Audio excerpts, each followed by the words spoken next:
spoiled little rich girl, right? Poor little rich girl. We weren't even rich. We just looked the part because my mother was the master of, buying really nice clothing and eating at all the best places.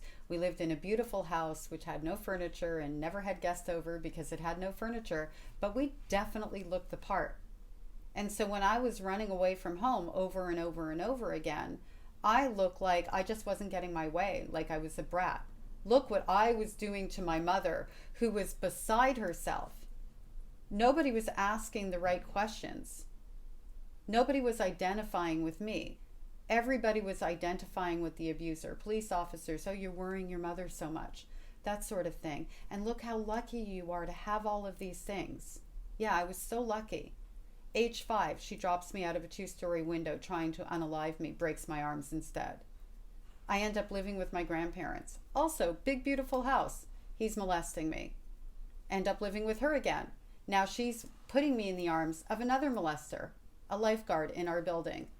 And that wasn't the worst of it. That wasn't the hardest thing to recover from. Those physical incidents paled in comparison to the emotional violence for which I had no scars to show anyone. And even if I did, I would not have told because I was the spoiled little girl who knew she was not going to be believed because we lived in a nice house and wore nice clothing. It's something that we do naturally. We judge people based on an appearance. Even now, think about this. I talk about how we're no contact with our abusive parents.